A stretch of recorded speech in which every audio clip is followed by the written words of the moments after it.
एगो बिहारी अगर 20,000 रुपया कमाला और एगो गुजराती अगर 20,000 रुपया कमाला तो गुजराती 5 साल में जौन बाटे वो 1 लाख रुपया कमाए लगेला और बिहारी 5 साल बाद भी वो 20 या 25,000 तक सीमित हो जाला। का है तो वो गुजरात मॉडल बिहार में काहे नहीं खे अप्लाई हो? बिहार में दुनिया के सबसे बड़का स्टेडियम काहे नहीं के बनत?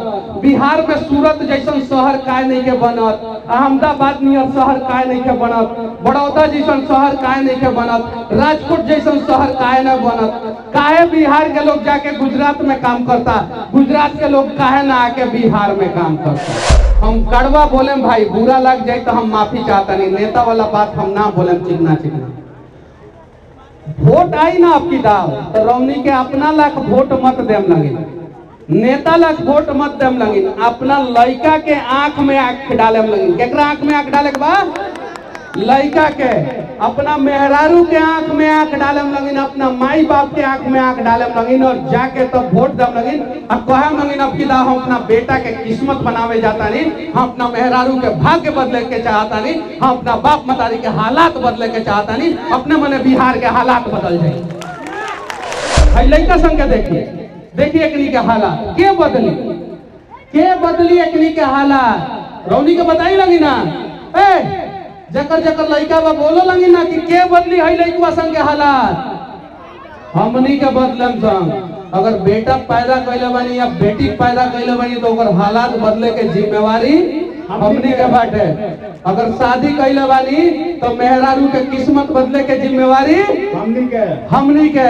अगर माँ बाप के कोख में पैदा भइल बानी तो माँ बाप के भाग्य बदले के जिम्मेवारी हमनी के। तो ये जिम्मेवारी अपना कंधा पे उठावे के पड़ी और जाति पार्टी से ऊपर उठ के सोचे के पड़ी कि अगर 100 गो फैक्ट्री बिहार में लागी, कई गो 100 गो फैक्ट्री तो 2-4-10 गो फैक्ट्री के मालिक राउरा जाति के लड़का होखी तो 2-4-10 गो फैक्ट्री के मालिक हैने जे जाति के बाटे लोग ओकर लड़का होखी और 2-4-10 गो फैक्ट्री के मालिक पीछे रोड पे जे सुनता ओकर लड़का हो। अब की दा वोट देम हम अपना बेटा के भाग्य बनावे लाग, अपना मेहरारू के हालात बदले लाग और अपना बाप मतारी के किस्मत बदले लाग। ऐसे ही बिहार 5 साल के अंदर अंदर गुजरात के टक्कर में खड़ा हो जाई और 10 साल बाद जोन बाटे गुजरात के लोग बिहार में आके नौकरी करी और राउर लड़का जोन बाटे यहाँ कोनो कंपनी के मालिक बनल रही। हम कहले बानी कि हम चुनाव लड़ेम, हम जौन काम करेम स्टाम्प पेपर पे लिख के करेम। कौन सी पे लिख के करेम? स्टाम्प पेपर पे। यो कहले बानी कि अगर 5 साल में ही काम ना करें तो हमर जितना सैलरी सरकार 5 साल तक हमरा के देले रही, जितना करोड़ रुपया सरकार हमरा के सैलरी के रूप में देले रही, अगर पूरा काम पूरा ना होई तो सारा के सारा सैलरी जोन बाटे सरकार के वापस कर देम। अगर एंग लिख के स्टाम्प पेपर पे केहू देव तो ओकरा के वोट दी लगी, ना तो ठगाए लग तैयार बानी लगी तो तैयार रहे। हालात हमनी के सही में सही नहीं है, आज समझे के पड़ी। हमनी के का बा जाति में बटल बानी सब, फलानवा हेतना परसेंट बा, चिलानवा हेतना परसेंट बा, हऊ होतना परसेंट बा, हऊ होतना परसेंट बा। बटल बानी सन कि ना बटल बानी सन? बटल बानी सन ना। अब जब तक हमनी के बटल रहे तब तक हमनी के लड़का जाके दूसरा राज्य में मजदूरी करत रही आ हमनी के नाम पे यहाँ पे नेता लोग मलाई खात रही। सही बात लगी ना? तो वो हालात के बदले के पड़ी, वो हालात के बदले ला के तैयार बा? हाथ उठाई लगी, बानी लगी ना तैयार, बानी लगी ना। आधा बाप मतारी के बीपी और डायबिटीज अपना बेटा के बेटी के टेंशन के वजह से हो जाता, होता कि ना होता? ये हालात बदले के चाहिए कि ना बदले के चाहिए? के बदली बताई लगी, पीछे से हाथ उठाई लगी। के बदले के चाहता कि हमनी के बेटा राजा बनो, हमनी के हालात बदलो, हमनी के गरीबी दूर हो। के चाहता?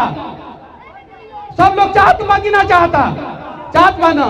तो मनीष कश्यप अगर सही बारन तो हाथ पकड़ के आगे बढ़ाई लगे, अगर नहीं सही तो हमरा से अच्छा आदमी के हाथ बढ़ाएंगे। पूरा गांव हंसत रहे और दशरथ माझी छेनी हथौड़ी से पूरा पहाड़ के तूर दिलन। तुरलन कि ना तुरलन? पूरा दुनिया हंसत रहे नरेंद्र मोदी पे कि गुजरात तो भूकंप के वजह से बर्बाद हो गई बा, मोदी तू मुख्यमंत्री बन के का कर सकता रहा। मोदी कहलन हम गुजरात के नंबर 1 राज्य बना दे, अब मोदी बना दलन, बनैलन कि ना बनैलन। हमनियों को प्रण कहिया कि अगला 10 साल बाद जौन बाटे भारत के नंबर 1 राज्य बिहार रही।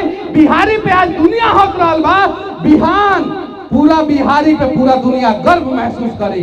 सही बात बा कि ना। तो चलिए प्रयास कर जाओ इस चंपारण के क्रांतिकारी धरती है, दुनिया के सबसे उपजाऊ मिट्टी में हमनी के भगवान पैदा कैले बड़न। तो चली चंपारण से हमनी के पूरा बिहार के बदल दे।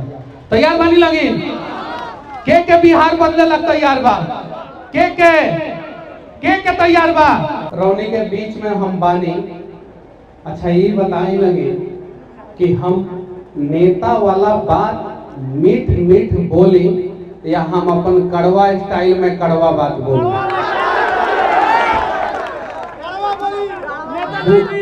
बुरा मत माने लगी, तब सुने लग तैयार रहे लगी।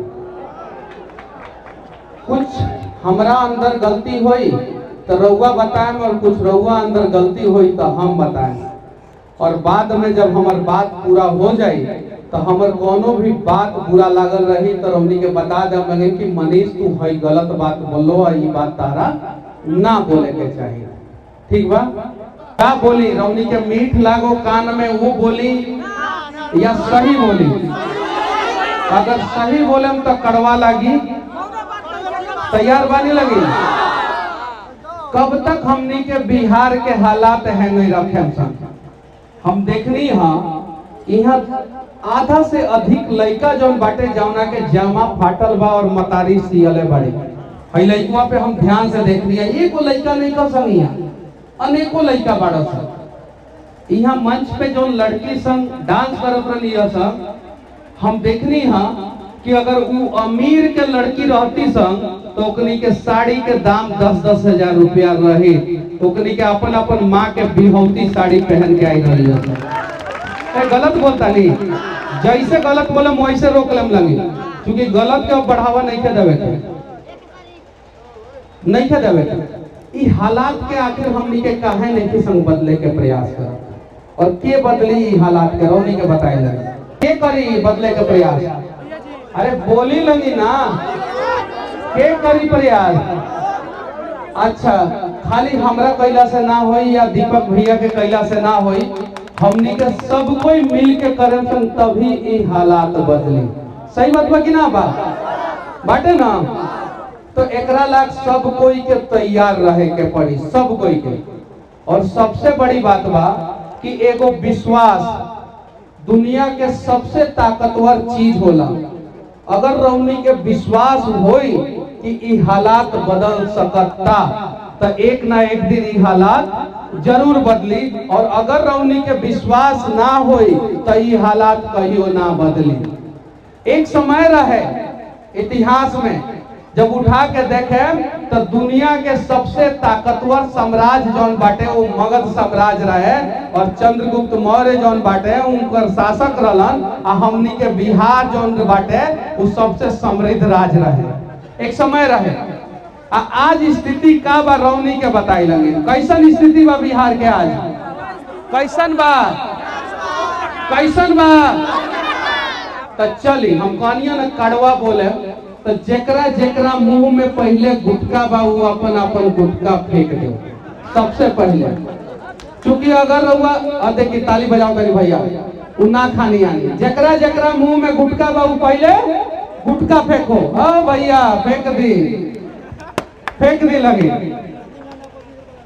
सही हम सही कहते नहीं कि ना सही कहत ना बानी। अभी चुनाव के मौसम बाद चुनाव पे हम कोनो बात ना करें, कोनो भी बात हम चुनाव पे ना करें, लेकिन रौनी के हालात पे बात कही जा सकता कि ना। हम पटना से सवेरे 5 बजे निकलनी है। आज रास्ता में देखनी है कि जैसे 8 बज गई हम तो रुकत आवे नहीं तो ओकरा बाद से बहुत सारा लोग अपना काम पे निकल गई। जानता नहीं कौन काम पे। घर के अच्छा औरत लोग बकरी लेके निकल गई। लड़का संग हंसे वाला बात नहीं है चाचा, पान खा के हंसी मत समझी इस दर्द के। बहुत बढ़िया लड़का जो जाके स्कूल में पढ़ाई करता संग राजा बेटा बनता संग, वो बकरी लेके निकल गई संग। हालात हमनी के सही में सही नहीं है, आज समझे के पड़ी। हमनी के का बा जाति में बटल बानी सब, फलानवा हेतना परसेंट बा, चिलानवा हेतना परसेंट बा, हऊ होतना परसेंट बा, हऊ होतना परसेंट बा। बटल बानी सन कि ना बटल बानी सन? बटल बानी सन ना। अब जब तक हमनी के बटल रहे तब तक हमनी के लड़का जाके दूसरा राज्य में मजदूरी करत रही, आ हमनी के नाम पे यहाँ पे नेता लोग मलाई खात रही। सही बात लगी ना? तो वो हालात के बदले के पड़ी, वो हालात के बदले लग के तैयार बा, हाथ उठाई लगी, बानी लगी ना तैयार, बानी लगी ना। अब रौनी के चाहता नहीं लगी ना कि गरीब के बेटा राजा बनो, चाहता लगी ना, चाहता लगी, चाहता लगी ना, चाहता लगी। तो अगर गरीब के बेटा राजा बनो तो ओकरा ला गरीब के प्रयास करे के पड़ी। यहाँ बिहार में बहुत सारा नेता कहेला लोग कि हमारा पार्टी गरीबों का पार्टी है। किसका पार्टी है? किसका पार्टी है? गरीबों का। हमारा पार्टी किसका पार्टी है? गरीबों का। यानी वो साफ साफ मन से कहता लोग कि तोहनी के गरीब बनल रही ना, तोहनी के पार्टी हम बनल रहे। सही बात बा कि ना? लेकिन हम गरीबों के लिए काम करेंगे और गरीबों का हालात बदलेंगे, ये बात मन से केहू ना कहेला, केहू ना कहेला। अगर नेता आवत लोग कह दें कि 5 गो काम 5 साल में रहुआ करी, लेकिन स्टाम्प पेपर पे लिख के दी, नहीं लिख के दे सकता तो हम वोट ना दे। क्या कहेगा बा कि 5 गो काम कुछ ना 5 साल में 5 गो कॉल हलवा दी, लेकिन लिख के दी स्टाम्प पेपर पे, और ना तो हम रहुआ बात पे भरोसा ना करें। दुनिया के सबसे ज्यादा उपजाऊ जमीन कहाँ के हो पता बा रौनी के? कहाँ के? कहाँ के? यहाँ चीनी मिल के मालिक बैठल बानी, यहाँ से पूछी लंगिन कहाँ के है? कहाँ के रौनी के पता बा? चंपारण। चंपारण कहाँ के? दुनिया के सबसे उपजाऊ जमीन। ओई से अंग्रेज संग नील के खेती चंपारण में करो संग, काहे कि वो जमीन उपजाऊ होके के चाहिए और जमीन में पानी होके के चाहिए। सबसे उपजाऊ जमीन कहाँ के? चंपारण के। तो सबसे समृद्ध किसान कहाँ के होके के चाहिए? चंपारण के। आज हाल का बा हमनी के रौनी के बताई लगी, अच्छा हाल बा ना? ओकरा ला के दोषी बा? रौनी के बताई लगी के दोषी बा? के नेता दोषी नहीं थे, सरकार दोषी नहीं थे, सिस्टम दोषी नहीं थे। हमनी के दोषी बानी संग कि हमनी के का अपन हक बा वो भूल गई बानी संग। 40 में से 39 सीट हमनी के बीजेपी के देनी संग। सही बात बा कि ना? देनी संग 40 में से 39 सीट दे देनी संग। तो जब 40 में से 39 सीट बीजेपी जदयू के गठबंधन के देनी संग, तो गुजरात मॉडल बिहार में अप्लाई होके के चाहिए कि ना होके के चाहिए? जब नरेंद्र मोदी जी 2002 में वहां पे मुख्यमंत्री बननी और 2010 में गुजरात जौन बाटे इस देश के सबसे समृद्ध राज्य में से एक हो गई।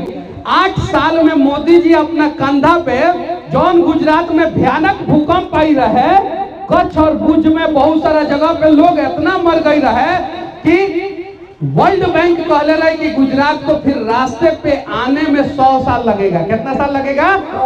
100 साल। बड़ा बड़ा एजेंसी कहले रहे कि गुजरात को फिर विकास के रास्ते पे आने में कितना साल लगेगा? 100 साल। और 2002 में मुख्यमंत्री बनी नरेंद्र दामोदर दास मोदी जी वहां पे, और 2010 में पूरा दुनिया में गुजरात के डंका बाज गई। बाजल कि ना बाजल? तो वो गुजरात मॉडल बिहार में काहे नहीं खे अप्लाई हो? बिहार में दुनिया के सबसे बड़का स्टेडियम काहे नहीं के बनत? बिहार में सूरत जैसन शहर काहे नहीं के बनत? अहमदाबाद नियर शहर काहे नहीं के बनत? बड़ौदा जैसन शहर काहे नहीं के बनत? राजकोट जैसन शहर काहे नहीं बनत? काहे बिहार के लोग जाके गुजरात में काम करता, गुजरात के लोग काहे ना आके बिहार में काम करता? बताई लगी रौनी के। अगर आज 1000 ऑडी BMW फॉर्च्यूनर गाड़ी गुजरात में बा। वो 1000 अगर बिहार में रही तो राउरो लेगे ना ऑडी BMW फॉर्च्यूनर गाड़ी रही कि ना रही। लेकिन हमनी के तो खुश बानी सन कि रजनीगंधा, तुलसी, सही बात कि ना, उतने जिंदगी ना। हम कड़वा बोले भाई, बुरा लग जाए तो हम माफी चाहता नहीं, नेता वाला बात हम ना बोले चिकना। वोट आई ना आपकी दाव तो रौनी के अपना लाख वोट मत देम लगे, नेता लाख वोट मत देम लगे, अपना लड़का के आंख में आंख डाले लगे। केकरा आंख में आंख डाले के बाद लड़का के, अपना मेहरारू के आंख में आंख डाले लगिन, अपना माई बाप के आंख में आंख डाले लगिन और जाके तो वोट दम लगिन। अब कहे लगिन अब की हम अपना बेटा के किस्मत बनावे जाता नहीं, हम अपना मेहरारू के भाग्य बदले के चाहता नहीं, हम अपना बाप मतारी के हालात बदले के चाहता नहीं, अपने मने बिहार के हालात बदल जाए। लेकिन यहाँ हमनी के का कहे नहीं संग, नीतीश कुमार के वोट देम संग, केकरा के वोट देम संग, लालू जी के वोट देम सन। केकरा के वोट देम सन, लालू जी के। बीजेपी के वोट देम सन, केकरा के वोट देम सन, बीजेपी के ना। अब की दाव वोट देम हम अपना बेटा के भाग्य बनावे लाग, अपना मेहरारू के हालात बदले लाग और अपना बाप मतारी के किस्मत बदले लाग। ऐसे ही बिहार 5 साल के अंदर अंदर गुजरात के टक्कर में खड़ा हो जाए और 10 साल बाद जोन बाटे गुजरात के लोग बिहार में आके नौकरी करी और राउर लड़का जोन बाटे यहाँ कोनो कंपनी के मालिक बनल रही। अगर चाहतानी कि राउर लड़का कंपनी के मालिक बनो तो मालिक वाला सोच डेवलप करी, और अगर चाहतानी कि राउर लड़का कहीं कौन कंपनी में जाके नौकर बनो तो ठीक बा, जय श्री राम। जौन चीज सोचता नहीं सोचत रही। लेकिन अगर चाहता नहीं हई लड़का संग के देखिए एकनी के हालात के बदली एकनी के हालात रौनी के बताई लगी ना। जकर लड़का बा बोलो लगी ना कि के बदली हई लड़का संग के हालात, हमनी के बदलम संग। अगर बेटा पैदा कैले बानी या बेटी पैदा कैले बानी तो ओकर हालात बदले के जिम्मेवारी हमनी के बाटे। अगर शादी कैले बानी तो मेहरारू के किस्मत बदले के जिम्मेवारी हमनी के। अगर माँ बाप के कोख में पैदा भइल बानी तो माँ बाप के भाग्य बदले के जिम्मेवारी हमनी के। तो ये जिम्मेवारी अपना कंधा पे उठावे के पड़ी और जाति पार्टी से ऊपर उठ के सोचे के पड़ी कि अगर 100 गो फैक्ट्री बिहार में लागी, कै गो 100 गो फैक्ट्री, तो 2-4-10 गो फैक्ट्री के मालिक राउरा जाति के लड़का होखी तो 2-4-10 गो फैक्ट्री के मालिक हैने जे जाति के बाटे लोग ओकर लड़का होखी और 2-4-10 गो फैक्ट्री के मालिक पीछे रोड पे जे सुनाता ओकर लड़का होई कि ना होई। एगो बिहारी अगर 20,000 रुपया कमाला और एगो गुजराती अगर 20,000 रुपया कमाला तो गुजराती 5 साल में जौन बाटे वो 1 लाख रुपया कमाए लगेला और बिहारी 5 साल बाद भी वो 20 या 25,000 तक सीमित हो जाला। का है जानता लेकिन का है काहे कि गुजराती अपन मेहरारू के हाथ से खाना खा के जाला और 1 किलोमीटर दूर जाके कंपनी में काम करेला और फिर आके अपना घरे चलावेला, और बिहारी 2000 किलोमीटर दूर जाला वहाँ काम करेला, वहाँ होटल में खाला, भाड़ा पे घर लेवेला, अब 20,000 रुपया कमाला और 18,000-19,000 रुपया खर्चा कर देवेला। और वही से डर है होली दीपावली के अलावा बीच में कबो ना आवेला, काहे कि पॉकेट में पैसे ना हो। हम गलत कहें अभी हमरा के मन से उतार के भगा दम लगी, और सही कहें तो सही रास्ता पे चले के प्रयास करे लगी, समझ नहीं लगी ना। हम कहले बानी कि हम चुनाव लड़ेम, हम जौन काम करें स्टाम्प पेपर पे लिख के करें। कौन सी पे लिख के करें? स्टाम्प पेपर पे। यो कहले बानी कि अगर 5 साल में ही काम ना करें तो हमर जितना सैलरी सरकार 5 साल तक हमरा के देले रही, जितना करोड़ रुपया सरकार हमरा के सैलरी के रूप में देले रही, अगर पूरा काम पूरा ना होई तो सारा के सारा सैलरी जोन बाटे सरकार के वापस कर देम। अगर एंग लिख के स्टाम्प पेपर पे केहू देव तो ओकरा के वोट दी लगी, ना तो ठगाए ला तैयार बानी लगी तो तैयार रहेगा। यही चीज बाटे। एगो हमर घर जाके देख लेम लगी एक बेर, खपड़ा के घर से हम उठल बानी, घर जाके देखे लगी हमार गांव जौन बाटे वो 3 तरफ से नदी से घिरल बा। हमारा गांव में औरत लोग हम देखले बानी जब बारिश के दिन में प्रेग्नेंट हो जाए लोग तो खटिया पे लाद के हॉस्पिटल जाए लोग या डेंगू पे सुगौली इलाज करावे जाए लोग। इस दर्द के हम झेलले बानी, हम देखले बानी। इस दर्द के दूर कई जरूरी बाटे। हम चाहती तो जितना बड़का YouTube चैनल हम चलावे नहीं और जितना व्यूअर सब्सक्राइबर बाटे, दिल्ली में हम मस्त 4-5 गो फ्लैट खरीद ले रहती और आराम से दिल्ली में सेट हो गई रहती और 5 करोड़ रुपया महीना के हमरा के ना रोक सकत। 5 करोड़ रुपया महीना कमाईती दिल्ली में सेट हो गई रहती। हालात भी बदल रही, लेकिन हम जितना कमाईनी सब लोगे में लगा देनी। आ जब जेल गईनी तो अपना लेके पैसा ना रहे, कर्जा लेके जौन बाटे बेल करैनी। 38 लाख रुपया हमर बाबूजी पेंशन के रुपया, कौन सी के रुपया?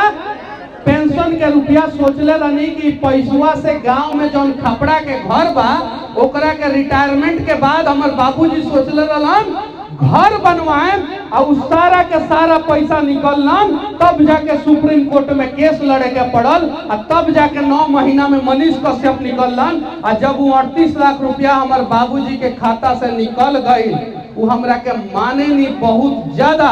वहाँ के इतना टेंशन हो गई कि अगला बार बेटवा तो हमारे सुधरते नहीं थे। फांसी तो पैसा कहाँ से आई? 75 किलो वजन रहे, आज 61 किलो पे आ गई बानी। और डॉक्टर NSI के इलाज चलता और वो टेंशन के वजह से वहाँ के वजन नहीं थे बढ़ा। ये हालात के झेल के भी हमनी के प्रयास करता इंसान होके के चाहिए कि ना प्रयास।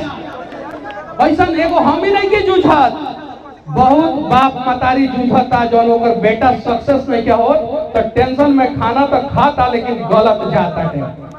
सही बात है कि ना? आधा बाप मतारी के बीपी और डायबिटीज अपना बेटा के बेटी के टेंशन की वजह से हो जाता। होता कि ना होता? ये हालात बदले के चाहिए कि ना बदले के चाहिए?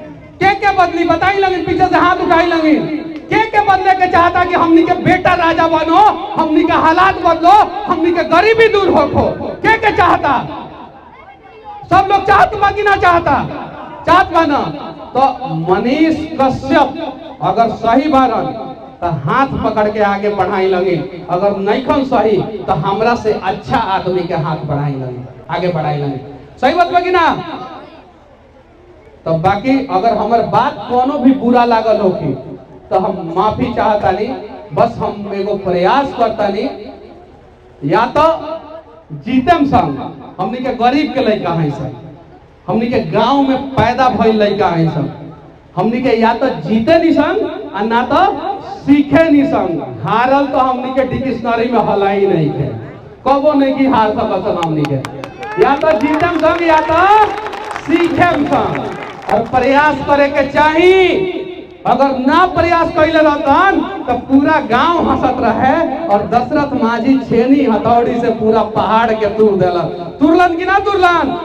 पूरा दुनिया हंसत रहे नरेंद्र मोदी पे कि गुजरात तो भूकंप के वजह से बर्बाद हो गई बा, मोदी तू मुख्यमंत्री बन के क्या कर सकता रहा? मोदी कहलन हम गुजरात के नंबर 1 राज्य बना दे, और मोदी बना देलन। बनैलन कि ना बनैलन?